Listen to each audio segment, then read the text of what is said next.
excited about real estate investing, but also a little overwhelmed with the process, you're not alone. There is so much information out there that you're not sure where to go or what to do. Well, if that's you, we got your back. In today's episode, we're going to break down the top 5 challenges beginners face, and most importantly, what you really need to focus on. Those are the 5 things that you gotta focus on. Forget about the rest so you can build a very successful foundation. All right, InvestHER Plus is officially live, and it's everything you've been waiting for. We're talking AI-powered networking to connect you with other investors who are serious about building their portfolio, not just dreaming about it. You'll get access to Market Master Her, our step-by-step ebook that will help you master any market, and an on-demand real estate fundamentals course that will help you build your confidence. Add nationwide chapter access, exclusive discounts worth over $6,000,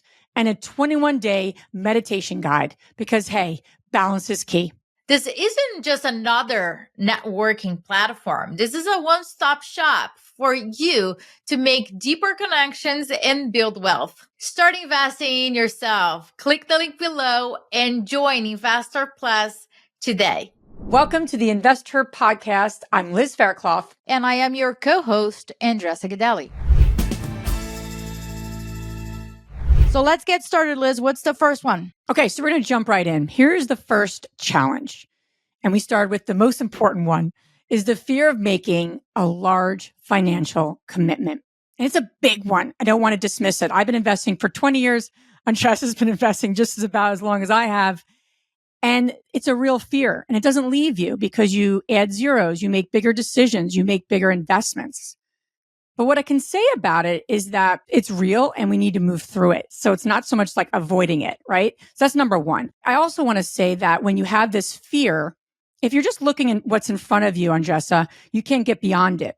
So what we recommend is that you actually get really clear on your goals, your short-term goals, your long-term goals, because that's what's going to move you through the fear. Meaning, I'm about to, make an investment decision and take $40,000 and make it. That's a big deal. Okay. Where do I want to be in 5 years?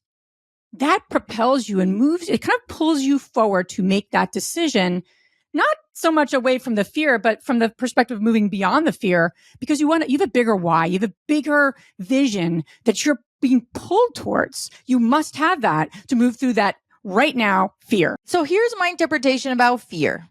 I see fear. It's important to have it.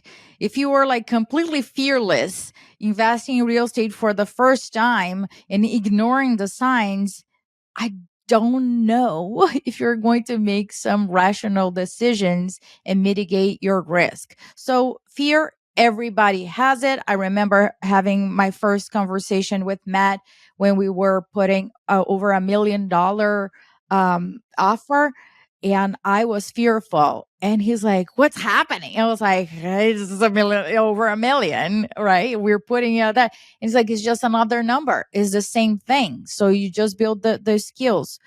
But in summary, the fear cannot stop you achieving your goals. So the formula to overcome fear is very simple, not easy, but simple. You need to make your 5-year goals so big, so exciting that it's bigger than the fear that you currently have. That is bigger than and more exciting than staying at where you are. If the pain of staying where you are, it's not big, you will just be comfortable and stay stuck in there. So fear is actually a positive thing until it holds you back. If it is holding you back from moving forward, that's when you need to tweak. Totally. And the key here is you're getting clear on your goals. There's a lot on goal setting. I want to give you just very simple questions to ask yourself. What do you want to have? Meaning, do you want financial freedom? What does that look like to you? Financial freedom is such a broad topic. So when you say, what do I want to have in 5 years? Get clear. What does that look like to you? Do you want a portfolio that's yielding cash flow? Do you want to be your own boss? Just get specific. What comes up for you when you say, what do I want to have? And the other question I want you to ask yourself is, what do you want to actually do? So there's a have part, but then there's a doing part. What do you want to be doing? in 5 years? What does your daily life look like? Paint the picture, because all of this should be moving you towards that. And if it isn't, it's kind of like it's a mess. So, what does that look like for you? What brings you joy? What brings you energy? Those are some of the things to look at. And then the last piece of goal setting on stress that most people forget, most people never do. They set these goals. I want to make XYZ, passive income, this and that. I want to, get 5 properties. They never ask the question of who they need to be. And you do need to ask the question of who you need to be. And you're like, hold on, what are you talking about? Who I need to be? I need to be myself. My name's Liz Faircloth. Well, what way of being do you need to have? Do you need to feel confident? Do you need to be into possibility? Do you need to have a lot of faith? I mean, this business, any business takes a way of being, and it takes a daily way of being. It's not like one and done. So that's something to note. I think people get that mixed up, right? The be, do, have. Majority of people think once I have X, then I will be this way, shape, or form in my life. And the key is to reverse that. Who do you need to be? And what do you need to do in order for you to have it? So it's completely reverse. I'll share something funny that happened yesterday. I was walking Lorenzo to the bus stop, and on the way to the bus stop, he looked at me and said, "Why do you need to dress like this?" I was like, "Oh, excuse me." Well, how are you dressed? First off, we need to know how you were dressed. Well, here's the thing. I work from home and I started dressing up regardless, right? I mean, I am in Zoom calls, right? But not necessarily I was going somewhere else. I was wearing a very nice dress, very nice shoes. And at first I was like, hold on a second. Is this a criticism? Do you think it's like, what is it? He's like, it's very classy. I just don't understand why you're dressing up like that to the bus stop. You're trying to make it past at the bus driver. Yeah, right. It's just a woman, by the way. But that's okay. But the point is, I was like, yeah, let me tell you why. Yeah. Why not? Why not? My future self really enjoys getting dressed up. Yeah. And I will dress up now because that's who I am or will be. My future self lives in the now. Now we are going to quantum physics right now. But that's the point, right? You got to be who you want now. Right? So start behaving it now. Love it. I love it. So number 2 is navigating the acquisition process. Now, quite honestly, when you're moving into something new, I don't think real estate investing is complex, but there is a lot of steps. So it can get a little overwhelming. What comes first? What comes second? Out of everything we've learned on Jess and I in building the investor community over the last 6 years is that women especially like a step-by-step guide, hands down, right? What do I need to do? And then I'll execute. And while there's probably different models out there, there's a lot of pieces to the puzzle of acquiring property. So first and foremost, the lack of knowing what the process is not a reason to not move forward. However, you need to get the basics. You need to learn the basics of the process and the common language. It's just like, I'm going to Paris. I went to Paris with my mother-in-law. I didn't learn that much, but I learned some basic French. You need to learn some basic real estate investing terms, and that propels you forward. I'd say a shortcut to doing that is finding a real estate agent who is investor friendly. What we mean by that is they own investment property, ideally in the area that you're looking in. Very simple. So you start to learn the basic terms. You're starting to learn the basic vernacular, if you will, by being involved just in our community, listening to the 500 plus episodes we've done. And then you're asking them questions. Now you know enough what questions to ask. I think one of the biggest mistakes that I made in the past was to lead everything. And I transitioned I am a natural leader, right? So leading is like, okay, that's how we do it in life. The transition for me was more towards if I'm working with a lender and the lender, it's not leading, meaning telling me exactly the schedule, what is missing, what it's not, what is the next step. I'm working with the wrong lender. if I'm working with a realtor and I am the one sending listings to the realtor and not the other way around, that's wrong. And many of you are like, oh, that's me. Well, Yeah. that's the wrong person. I want somebody to lead. I want an expert that is going to get paid. It's getting paid for the work. And why am I doing their work? Why am I reminding them of deadlines? Why am I really saying, how about this house here that just show up on the market? Why am I bidding those people? If I am bidding those people in time and the next steps, I'm working with the wrong people. That's on my books. And when you're learning something new, sometimes you don't know what you don't know. But if they're leading, not just with blank confidence, but with a confidence like, hey, I've done it this way. I've seen it done that way. Here's what's coming up. That's a good sign. And that's how you'd almost want to be hearing a real estate agent or a lender be talking about those things. You want to know, Liz, I just want to piggyback on a second. You want people that are going to disagree with you. You don't want people that are going to just take your notes, especially as a beginner. You don't know what you don't know. So you want to hear the followings. Yes. However, I've done this way. And what I have found is this is what the process looks like. This will be a better strategy. That's, you want people that have the capacity, the knowledge and the confidence to stand up and say what they are really thinking and guiding you through the process. So important. And just as a note, we're going to be putting more resources in the show notes, books to read, resources to have so we can really set you up for the most success. So let's get to number 3. 3 is all about, this challenge that so many new investors are like, which investment strategy should I jump into? All of them. I'm going to just consume all the books that it's out there. So I feel good about it. And I think back, right? Because I've been at this for 20 years, Andressa. I know I'm old and 95 years old. I like to talk about that.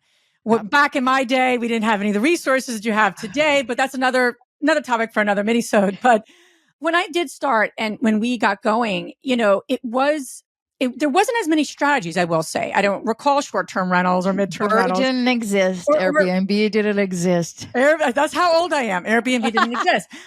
But still, like you're still looking at all these different ways to approach this business. And it can feel very overwhelming.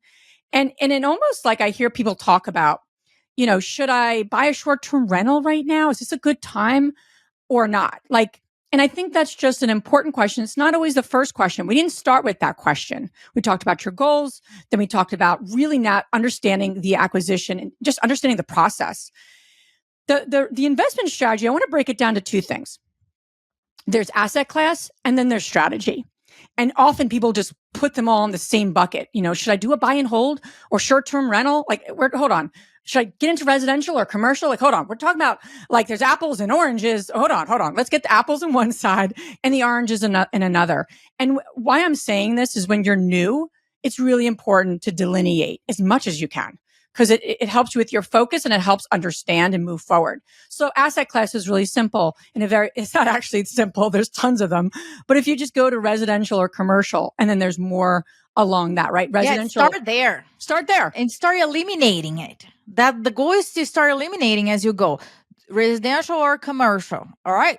If you just were residential, eliminate all commercial possibilities. I think it started eliminating versus let me analyze all of them. Absolutely. And it might be something that you're coming from the hotel industry. So hotels is something that you quite honestly, know a lot about. Well, that makes sense to navigate to hotels versus someone's like, I go to hotels. That's a cool, okay. That's not enough, right? Yeah. Not enough. Yeah, not enough. So that's number 1 is asset class. The second thing is strategy, meaning, okay, I chose a single family home. That's maybe a good place to start for my investing. It's a very common place, quite honestly. It's probably a good start for many investors that they can, get their heads around depending on their goals. Fix and flip. I can fix and flip a single family home. I can buy a single family home and rent it out by the room. I can buy it and just put a long-term tenant in it. So that's what we call strategy. Same asset class, different strategy to use to basically make your investing decisions. Now, what you're also looking at with strategy very quickly is some will yield a big amount of money like a fix and flip. Some will yield passive income. all goes back to number one. Don't skip number one, because if you're not clear on where you want to go and what type of money you want to make, fix and flip and a buy and hold are then equal to you because you're not clear on where you want to go. So that's the keys: asset class and strategy, to be very simple and not get too deep here. Okay. Number 4, once you've done those 3, number 4 is identifying the right market. I love this one, Andres. I love talking about the market. And you might say, why do you love talking about the market, Liz? It's not so much that I love the analytical side of every single market, because that's, I love markets. But you just don't have anything else to do and keep going. I have nothing else to do. Yeah. But I think most beginners, here is the number one mistake that I've seen most beginners, and it's something that I did.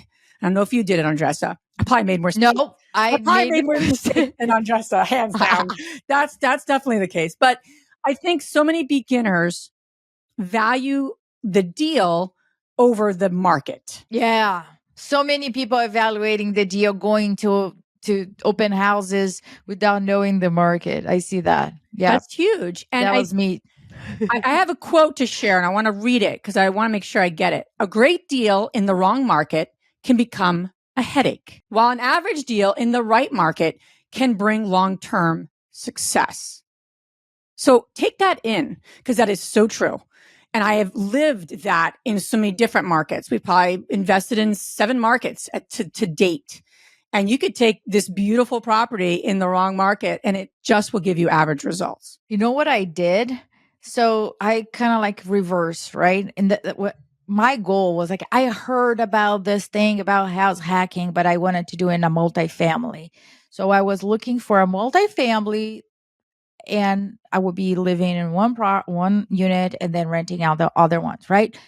Totally like, let's do that. And then I couldn't find any property that would meet all those criterias and my goals and my financials, because I did not analyze the market. The market that where I was looking at did not have those properties in there. The neighborhood that I wanted did not have them. So you're trying to fit a piece of the puzzle where you're like, you can't fit. You can't fit. So you should not be going to open houses and evaluating deals if you don't know the market as the palm of your hand. And here's what I mean by it. If I say a corner intersection of this intersection over here, can you visualize in your head how it looks like? That microscope I want. Do you know the invisible boundaries of that neighborhood? Where are the boundaries of the zip code? What's happening there? Did you walk that area? Walk. I didn't say drive. I said walk. Because you really need to immerse yourself and study the market 100% from a macro level. Okay. What's going on in terms of demographics, employment, transportation, who is your avatar, all of that, to a very specific what's going on over here in those blocks.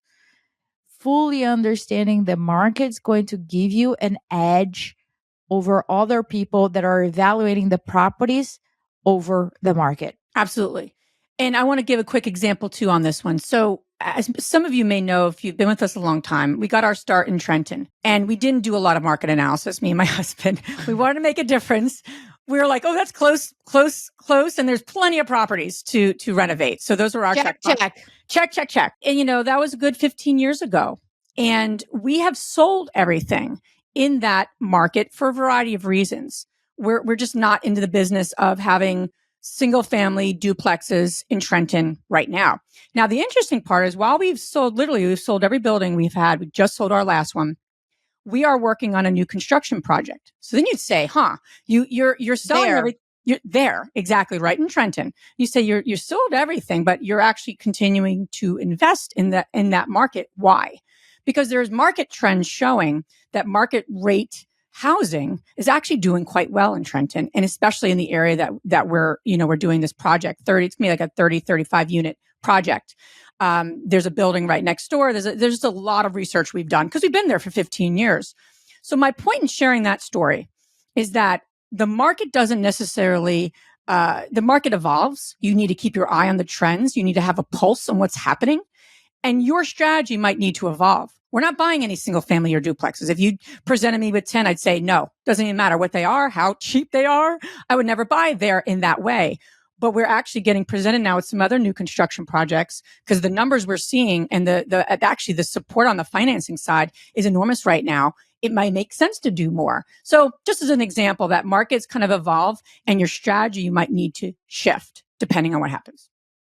All right, let's get to number 5. 5 is all about the deal analysis, really mastering deal analysis. I don't know about you, Andressa. It's probably one of the biggest complaints and challenges women have when they're starting. I don't want to miss a line item, because it could, in real estate, it could go from profit of 20,000 to losing 20,000, right? And that makes a difference. So you really need to get a sense of how do I begin analyzing property from an investment perspective. I'm going to give you the secret. No, I don't have a secret. It takes practice. That's number 1 is that you really need to, I want to go back to the other tip we gave you is really starting to understand terminology. You need to understand what cash flow means. And I know it seems like, well, cash flow is just money coming in. Well, do you have your whole head around that? ROI, cap rate. You need to understand the basic terms, especially when it comes to deal analysis. I'd also say don't get ahead of yourself. Start analyzing. There's templates out there. There's other resources out there. There's calculators out there. There's a tremendous amount of resources. You just need to start saying, okay, I'm going to go with the buy and hold. I'm getting a buy and hold property, single family buy and hold. I want to put a long-term tenant in there. That's my strategy. That's the asset class. All right. Now I'm going to start to run numbers. There's income and expenses. Very simple. What's coming in? What's leaving? And that's what you need to get your head around between the calculators. Well, Liz, I have no clue. What to do and what to input in. What would you recommend? What do I do? You call 911. No, you don't. No, you need to. Well, there's a few different things, right? Depending on the market. Now, if I'm looking at deals, I'm answering that. If you're looking at deals in 4 different markets, that answer is different, Andressa. So it's very market dependent and it's property dependent. So the best thing you could do, number 1, start to understand your local market. Start to understand your actual property. What is the going rate for taxes in this area? Taxes is one of your biggest expenses. Not a big surprise. It is for your personal. It's going to be for investment. That's where your agent comes in. That's where literally it shows you right on the listing what the taxes are. Insurance, right, Andressa? So there's basic things that we have, water, sewer. We're talking basic stuff that you already pay on your primary. You also want to be mindful of, we can go down the whole list, but these are the pieces that you start to say, okay, what's missing? So you start to analyze it literally in your own Excel or your own way of doing it. Then you want to say to a real estate agent, that investor friendly, investment property friendly agent, what am I missing? Oh, well, based on this community, there's this other fee that you have to pay. Okay, great. So you start building and adding by not relying on yourself. You're going to miss something. So you want to rely on that agent. You want to rely on maybe a property management company in the area. You want to rely on a lender and investors in that area. I want to share a hack, okay? I don't want you guys to wait until an active deal comes in for you to practice that, okay? Get some property that sold and paint the picture of that exactly property. Something that I do with lenders as I am building relationship with lenders. I say, I need to do a mock with you so we can play as if this was a deal. Why would you do it? And why wouldn't you finance it? And the other thing that I would say is if you don't feel confident about the numbers, I'm not sure about it, join our local chapters. And the women there say, hey, let's sit down and evaluate what it is. The expectation that you are missing something. You will be training your eyes as you grow. Okay. One thing that I don't want you to do, the profit line in your spreadsheet is not going to be the last thing. You need to move that all the way up. It's not an afterthought. So you need to determine what you would like to make it and add the number over there versus whatever is left will be my profit. Okay. So move the line item all the way up. That's something that I wish I have done before. So I was not actually super surprised about my profit at the end. And property management is always an important expense line. Whether you're going to manage it yourself or not, it's really, really helpful to put in the front end. And then you can determine, what your going rate is, conservatively 8-10%, but depends on your area, depends on the size of property. So let's go. And we're going to give you more resources, because analyzing deals is not something like one and done. It's like going to the gym. You have to practice it. And to Andres' point, the more you can practice it before a deal comes up, now you know your numbers. Now you know what's appropriate, what's not. I'd also recommend, in addition to InvestHER chapters, put in our Facebook group. Hey, analyze this deal. What am I missing? Use this community for your own benefit. So I want to go through the 5 again. Move through the fear of making this big commitment by getting clear goals and clear vision of where you want to be in 5 years. Number 2, the challenge of navigating that acquisition process. Really begin to learn the common language and get that investor-friendly agent on your side so they can help you through the process. Number 3, getting overwhelmed with choosing the right investment strategy. Don't get overwhelmed. 2 areas: look at asset class, look at strategy, and start to see what's going to help move you towards your goals. Number 4, market always comes over a deal. So identifying that right market, just remember, become obsessed with the market, not the deal. And then 5, right? Mastering that art of deal analysis. Start practicing with what you know on past deals. Start building the muscle. You're going to miss things. Start getting connected to the InvestHER chapters and then the Facebook community. And then the women are going to help you with your blind spots. This episode is packed, okay? So the expectation here is not for you to execute all of that in a week. Please have grace with you and be proud of the next steps that you are taking. The worst thing that you can do is invest time listening to us and do nothing. So pick one thing and focus on executing that one thing. And after that, you pick another thing. Okay. And that's how you're going to be creating momentum. And let us know if you need further support. Please go to our Facebook group community, tag us there, and we are here to support you. Thanks so much for listening. Thank you.